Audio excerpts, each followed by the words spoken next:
우리가 여호수아를 묵상하고 있습니다. 오늘 여호수아 5장 1절의 그 내용을 간략하게 보면은 이렇습니다. 요단강을 건넌 이스라엘에게 하나님은 할례를 행하라고 명령을 하셨습니다. 이 할례는 하나님의 언약 백성임을 나타내는 정표입니다.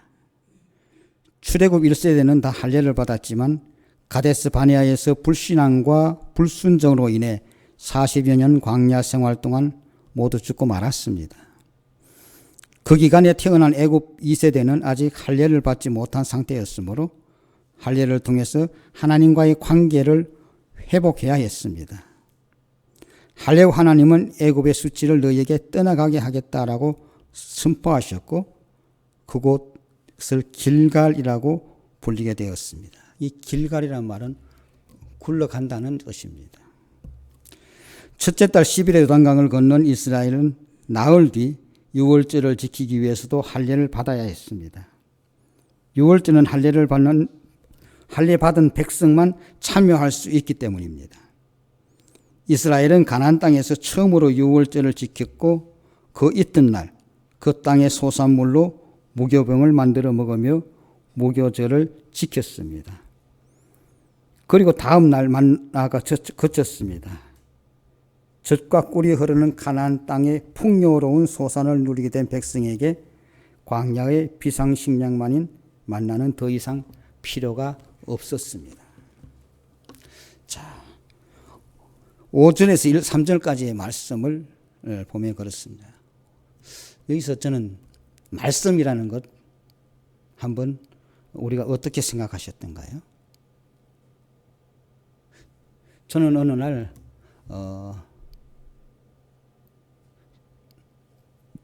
노폰트 승리교회 김동호 목사님의 강의를 들은 적이 있습니다.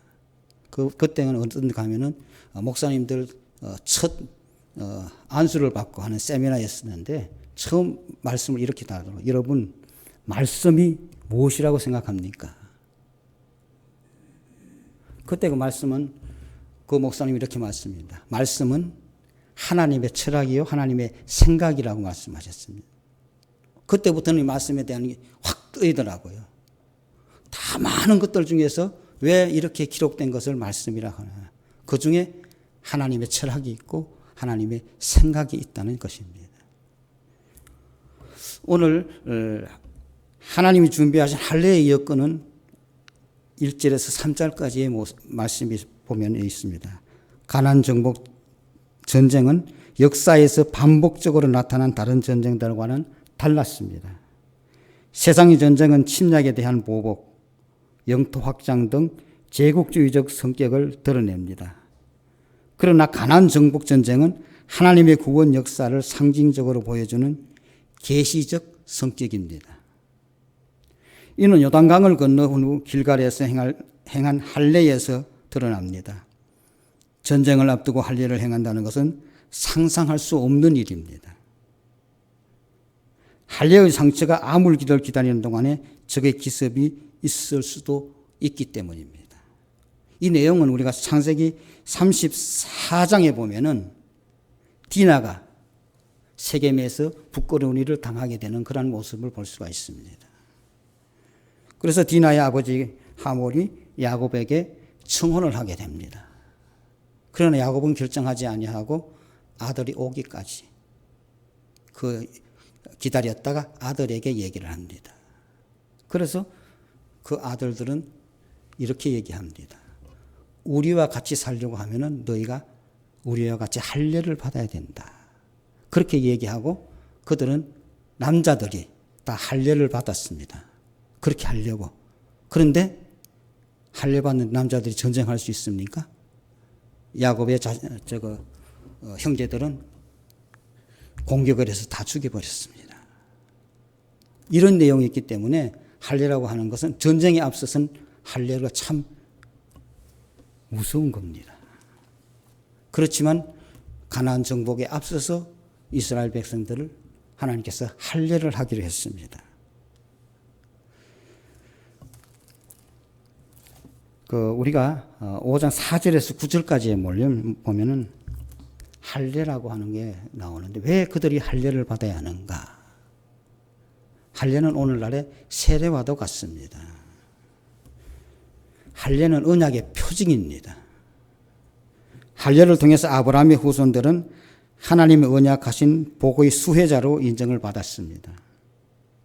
그런데 여호수아의 인도로 요단강을 건너 가나안 땅에 돌아온 이스라엘 백성은 언약 백성의 정통성을 아직 확립하지 못한 그러한 상태입니다.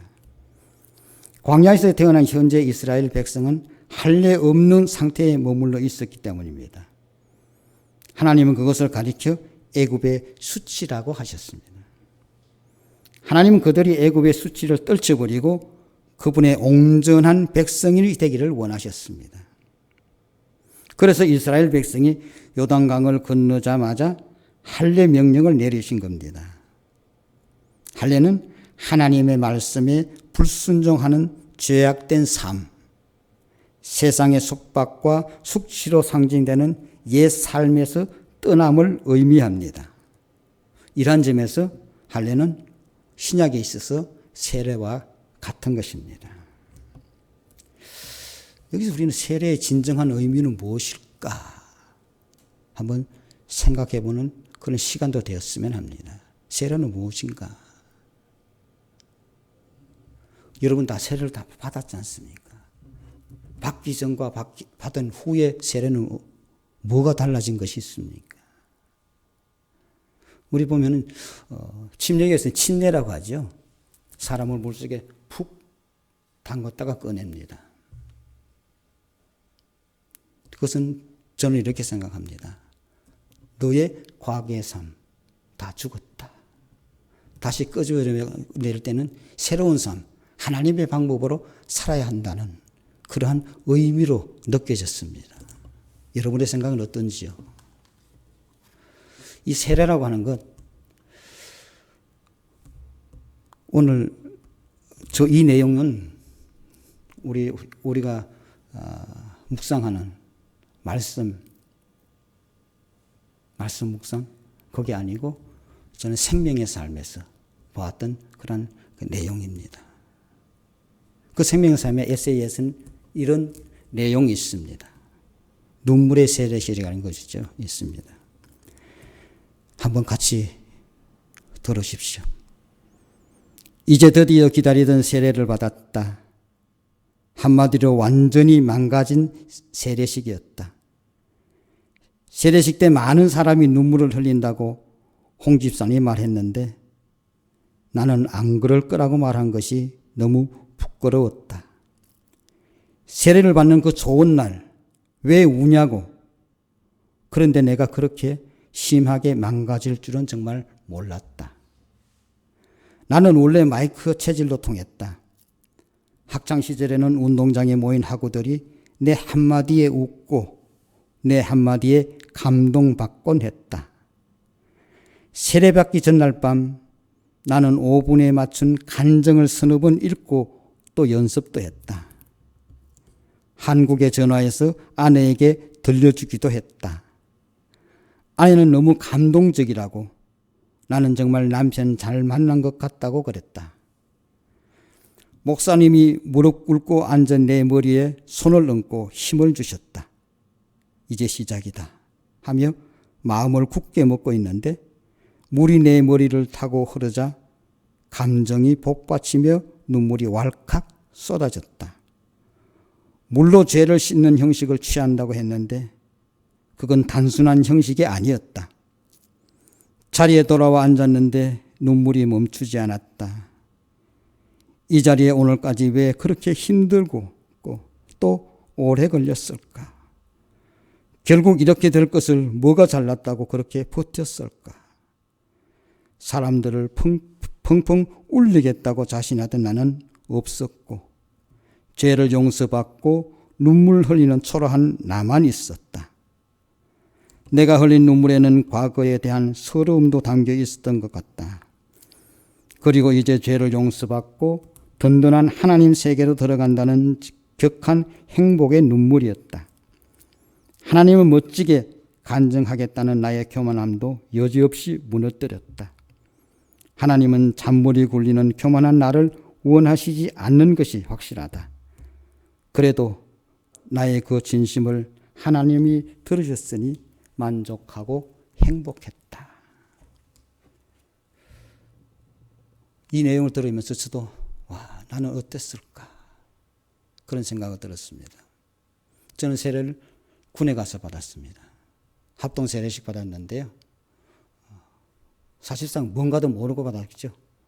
그럼 살다 보면 가면서 이런 생각하면 세례받기 이전의 나의 삶과 세례받기 받은 이후에 나의 삶이 달라졌다고 하는 이런 생각을 들고요.